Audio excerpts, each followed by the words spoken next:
Hey, hey, hey, time for another wild story from our space. In every family meltdown, there's always someone who ends up taking the blame. The scapegoat. The villain in someone else's retelling. Today, in our space, that role belongs to OP. A dedicated father, faithful husband, and apparently the family's preferred punching bag. Cheating wife, a daughter who turned against me. I took my other child and walked away, leaving them with nothing. I'm posting this from a throwaway account because I'm not ready to share it under my main one. Right now, I feel like I've failed both as a husband and as a dad. It's painful even to write this, but maybe my experience can be a warning for someone else. I'm a 46-year-old man who thought he had a loving family.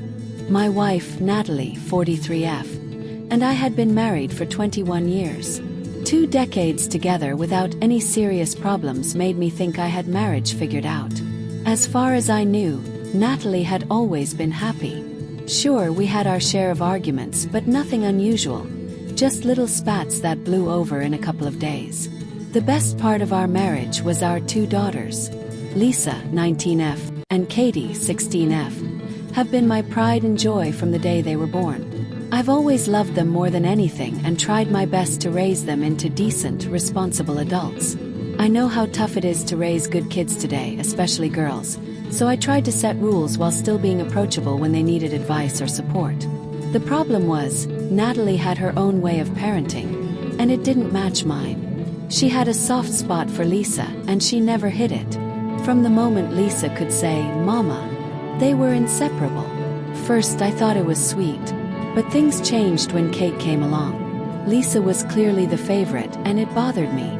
I've never believed in having a favorite child. And if you do, at least don't make it obvious. That kind of thing can seriously damage a kid. We fought about it constantly. It was the biggest recurring argument in our marriage. Around Kate's 8th birthday, I finally got through to Natalie about how damaging favoritism could be. I told her straight up that giving one child special treatment was as bad as neglecting the other. That seemed to hit home. After that, she became less obvious about it. It wasn't perfect, but it was better than before. Still, I always felt like I was the one holding our family together. Lisa and Kate didn't get along, and Natalie didn't care as long as Lisa was on her side. I thought about leaving more than once, but I stayed because I loved her and wanted the girls to have stability. But in the end, things still collapsed, and not because of me. I found out about Natalie's affair in a ridiculous way. She'd fallen asleep with her phone in her hand, screen still on because her thumb was holding down a key. I picked it up to plug it in and saw a screen full of heart emojis. I almost ignored it, thinking she was texting the kids, but something made me look closer. That's when I learned the truth. She'd passed out while flirting with someone named Bill. The messages left no doubt what was going on. And the worst part, I knew him. His name was common, but when I saw his picture, I recognized him right away. We'd met a few times through work. He ran a local business, and occasionally my company worked with his. We usually spoke in person or by email. I had no idea how she'd even gotten his number. I went through every emotion: shock, rage, confusion, then more rage when it sank in. I scrolled back through all their messages, trying to see when it started.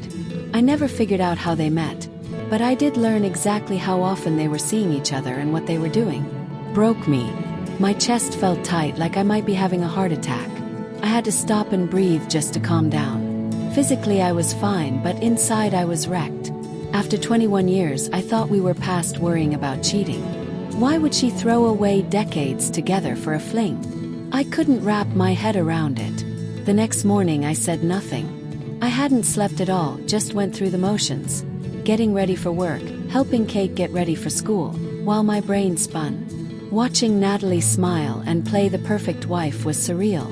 Just the night before, she'd been with another man I knew personally. I wondered if she was planning to see him again that day. After dropping Kate off, I sat in my car for 20 minutes, paralyzed. Part of me wanted to rush home, confront her, and throw her out. But I hesitated. What would I tell the kids? Would they hate me for kicking out their mom? I've always believed cheating is inexcusable. But after 21 years together, part of me was still clinging to the life we'd built. In hindsight, I was in shock, maybe even grieving. Eventually, I realized pretending nothing was happening would only let her keep humiliating me. I also worried about Kate. Lisa was already in college, but Kate was still home. I didn't want her growing up thinking her mom's behavior was normal. I wanted her to have strong morals. Sadly, I was about to find out Lisa already saw things differently. Once I got over the initial shock, I made a plan. I hired a private investigator to get hard proof. He wasn't what I expected. A sharply dressed guy in his early 30s instead of some trench coat type. But he was good. He came back with everything. Photos of them together, timestamps, hotel visits, even videos. One video showed them making out in Bill's car. Seeing my wife of 21 years all over another man was gut-wrenching. But I stayed outwardly calm. Now that I had undeniable evidence, it was time to act. The PI recommended a divorce lawyer, and I filed. It felt surreal, sitting there ending the life I'd thought would last forever. But it wasn't my choice. She'd made it the moment she cheated. Armed with proof, I went home after dropping Kate at school and confronted Natalie. She was cleaning the kitchen when I set the photos and a USB drive on the counter. She froze as soon as she saw them. She flipped through the pictures silently, muttering, "Oh God," once, then looked up at me with tears in her eyes, saying she was sorry and hadn't meant for things to go this far. I didn't want her excuses. I asked how she even knew Bill. She admitted she'd taken his number from my phone, looked him up, developed feelings, and called him. What began as just companionship turned into a full-blown affair. I shook my head in disgust. Instead, she had been the one to track him down. It was pathetic. The only thing I could bring myself to ask was why. Why would she ever think it was a good idea to pursue him in the first place? She just cried and claimed she was lonely. But I knew better. Bill was well off, and deep down I knew it was about the money. Course it was. I cut her off mid-excuse and told her I was done. I had copies of the photos and videos, and the divorce papers were already filed. I could never understand why she cheated, and I never would. But if 2 decades of marriage and a happy home weren't enough for her, then I didn't need her in my life. She stared at me and asked, "What about the kids?" I told her she should have thought about that before starting the affair. It was going to be hard explaining this to them, but that was the situation now because of her choices. She cried harder, saying she didn't want to lose her family over a mistake. I laughed bitterly and told her not to call it that. Sneaking into my phone, taking Bill's number, and calling him wasn't an accident. It was a deliberate act. Telling the kids was brutal.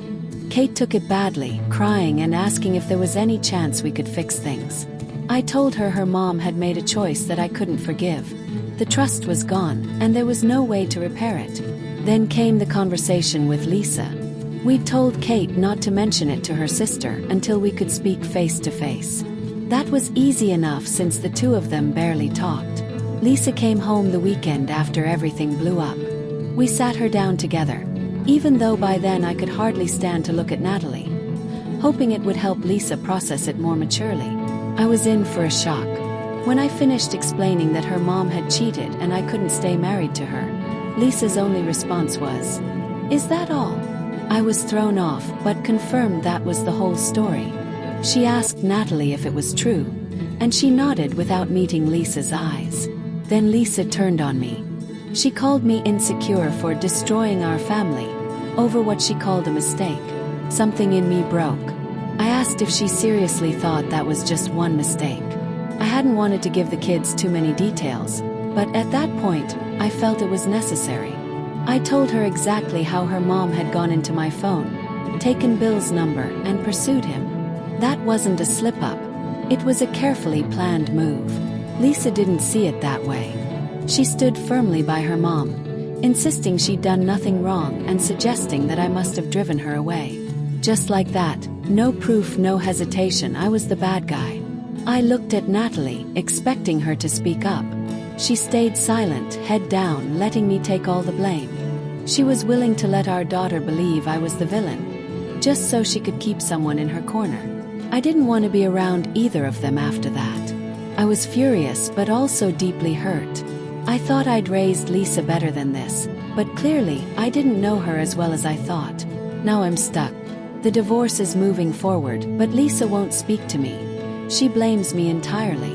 I don't want to lose my daughter, but I'm not going to let guilt pressure me into forgiving what her mother did. You stayed with your kids, kept things stable, fought for fairness, and she still went behind your back with someone whose number she stole from your own phone. And Lisa, I can't imagine the pain of having your own child turn on you like that. You've been the rock all these years, taking on the bad guy role when needed, trying to raise decent human beings. And now she looks at you like you burned it all down. Truth is, Natalie had her wrapped around her finger from the start. That was probably a battle you were never going to win. Date. I was honestly surprised at the support I got on my first post.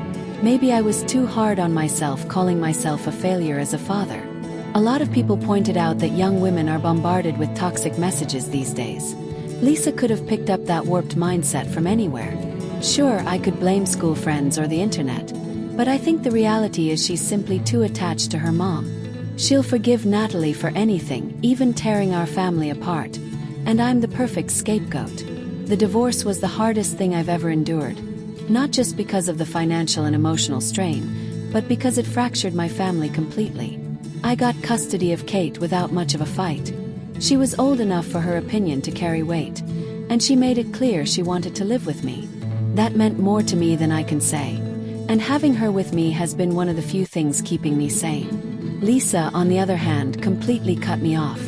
She's an adult, so custody didn't apply, but she made her choice, loudly. She even openly admitted her mom had an affair, but called it her getting what she wanted. To Lisa, that meant being with a man who had more money than me. Speaking of Bill, I actually spoke with him about Natalie. He's not married and claimed he didn't know she was my wife. According to him, she called out of the blue, saying she'd gotten his number from a friend. He said they were just having fun, and swore he wouldn't have gotten involved if he'd known the truth. I had no way to prove if that was true, and I didn't have the energy to investigate. I wasn't out to destroy his reputation, so I just made sure my employer knew I couldn't work with him anymore. Even if I didn't fully blame him, I couldn't pretend nothing happened. Life shifted quickly after that. Having Kate with me made a huge difference.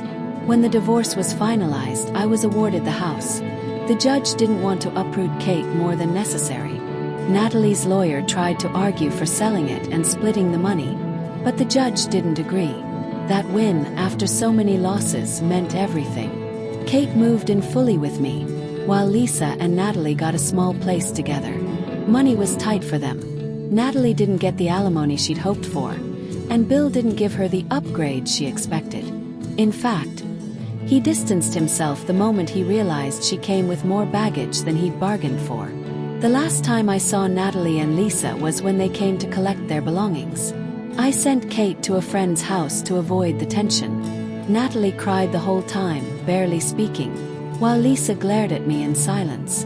She looked drained, like reality was starting to hit her. Before they left, I pulled Lisa aside and asked if she was okay. She may have chosen her mom, but she's still my daughter. She sighed and told me Natalie had been crying non-stop. Bill had called, yelled at her, and broken things off. Then Natalie blamed everyone.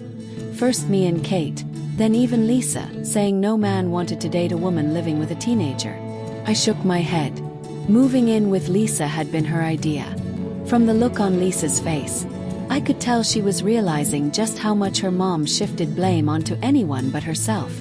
She opened her mouth like she wanted to say more, but turned and left instead, looking close to tears. She's still my daughter and I feel for her, but I'm not ready to bail her out yet. She betrayed me and hasn't apologized.